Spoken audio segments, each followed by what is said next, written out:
మన దేశం ఒక చీకటి రోజుగా భావించేటువంటి రోజు 50 సంవత్సరాలు పూర్తి అయిన సందర్భంగా ఆనాడు జరిగినటువంటి దురాగతాలు ఒకసారి అందరూ నెమరు వేసుకోవాలి. వాటికి సంబంధించిన అనేక విషయాలు ఇక్కడున్న పెద్దలు మనకు వివరిస్తారు. మరి వాటి గురించి ఇక్కడ మేము ఇచ్చేటటువంటి మనము తెలుసుకొని ఈ 2-3 రోజులు ఈ కార్యక్రమాన్ని ప్రజల్లోకి తీసుకువెళ్లాల్సిన అవసరం ఉంది. కాబట్టి ఈ సందర్భంగా ఈ జూన్ 25వ తారీఖును దేశవ్యాప్తంగా ఒక చీకటి రోజుగా సమావేశాలు చేయడం జరిగింది. ఈ సమావేశానికి ముఖ్య అతిథిగా రాష్ట్ర దళిత మోర్చా అధ్యక్షులు శ్రీ గుడిసె దేవానంద్ గారు, మరి అదేవిధంగా రిటైర్డ్ ఎంఆర్ఓ శ్రీ నాగరాజ్ శెట్టి గారు,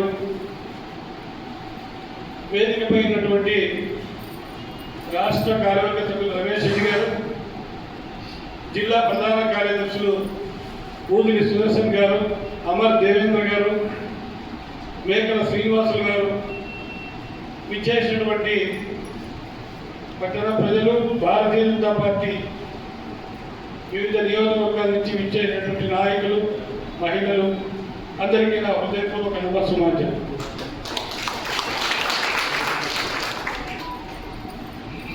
ప్రజాస్వామ్య పునరుద్ధరణ పోరాటం ఎమర్జెన్సీలో జరిగినటువంటి విషయాలను ఒకసారి జ్ఞాపకం చేసుకోవాలి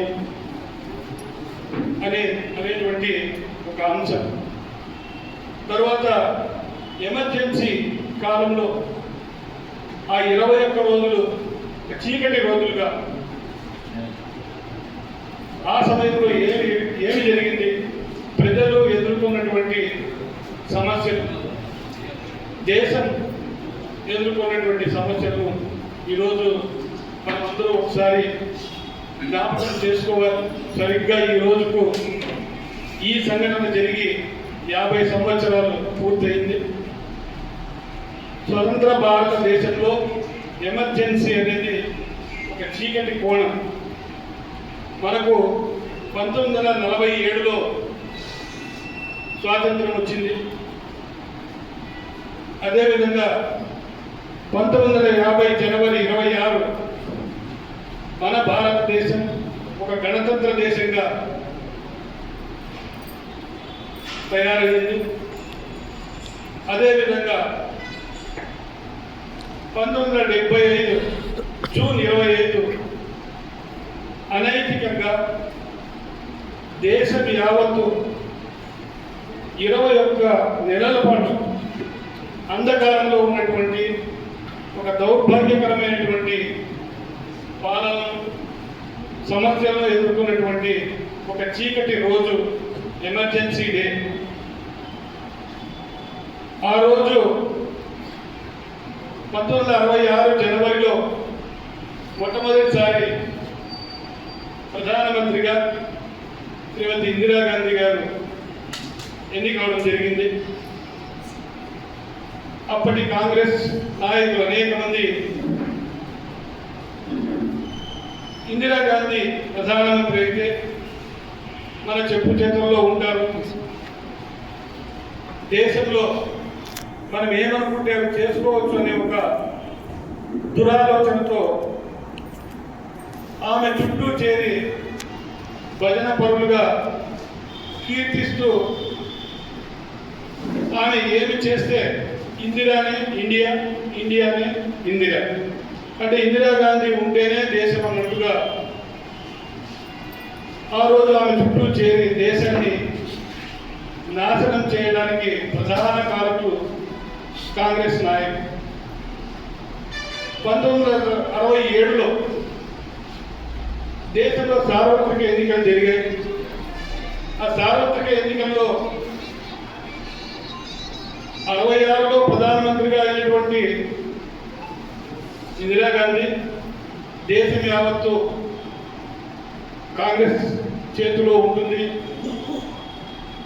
నేను ఏం చెప్తే అదే నడుస్తుంది అని అనుకునే పరిస్థితి నుంచి 67లో జరిగినటువంటి ఎన్నికల్లో ప్రతిపక్షాలు కొంత బలపడడం జరిగింది. బలపడిన ప్రతిపక్షాలు ఎప్పుడైతే దేశంలో జరుగుతున్నటువంటి అన్యాయాలు, అక్రమాలను బయటికి తీస్తూ ఆందోళన కార్యక్రమాలు చేయడం, ఆ రోజు ఆర్ఎస్ఎస్ స్వయం సేవకులు దేశంలో ఆనాడు మనకు స్వయం సేవకులే లేకుంటే ఈరోజు ఈ దేశము 10 ముక్కలయ్యేటువంటి దౌర్భాగ్యమైన పరిస్థితి ఆనాడు కల్పించారు కాంగ్రెస్. మరి ఎప్పుడైతే ఈ ఆర్ఎస్ఎస్ బలపడుతుంది, స్వయం సేవకులు కావచ్చు, స్వయం సేవకులతో పాటుగా ఒక జనసంఘని ఒక పార్టీని ప్రారంభించి ఈ వ్యతిరేకంగా దేశానికి వ్యతిరేకంగా చేస్తున్నటువంటి అనేక కార్యక్రమాలపై ఆ రోజు జనసంఘ్ నాయకులు కావచ్చు, ఆర్ఎస్ఎస్ స్వయం సేవకులు కావచ్చు, హిందూ సంఘ నాయకులు కావచ్చు, అందరూ ఆ రోజు ఎప్పుడైతే ప్రధానమంత్రికి వ్యతిరేకంగా పోరాటం చేశారో ఆమెకు భవిష్యత్తులో ఇక ప్రధానమంత్రిగా మనల్ని కొనసాగనివ్వలేరు, మన అధికారానికి మీరు బలపడితే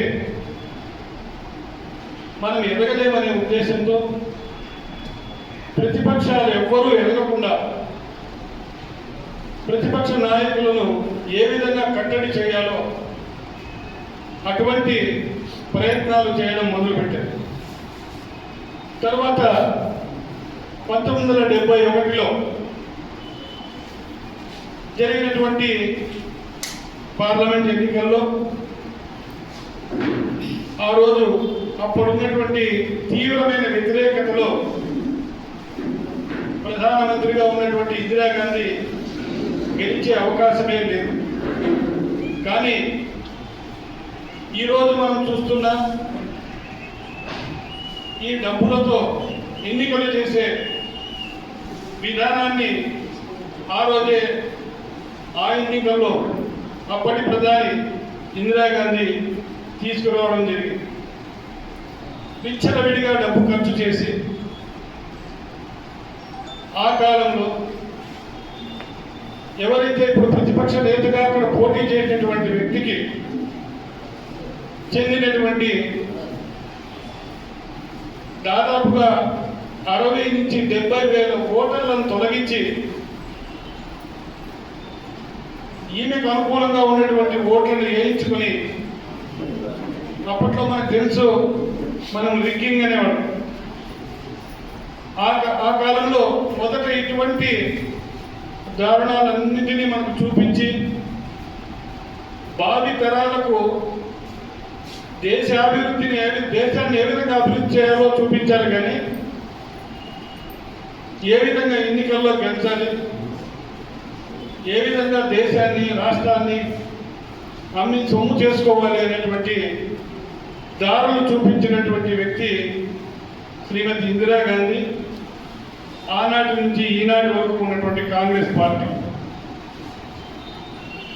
ఆ రోజు విచ్చలవిడిగా డబ్బు ఖర్చు పెట్టి 1,00,000 ఓట్ల మెజారిటీతో ఆమె గెలవడం జరిగింది. అయితే ఆమెపై పోటీ చేసినటువంటి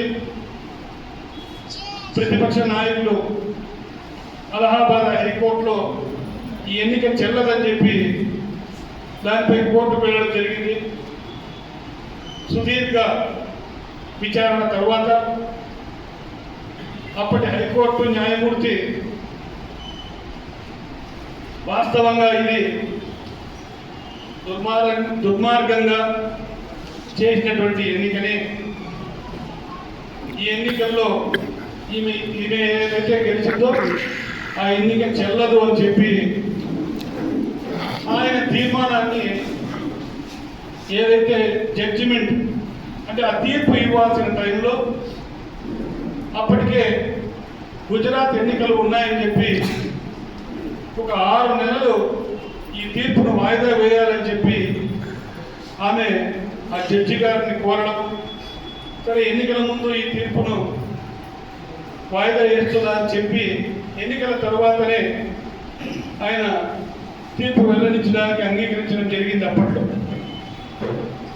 అయితే ఎన్నికల తరువాత గుజరాత్ కావచ్చు, కాంగ్రెస్ పాలిత రాష్ట్రాలలో కూడా ప్రతిపక్ష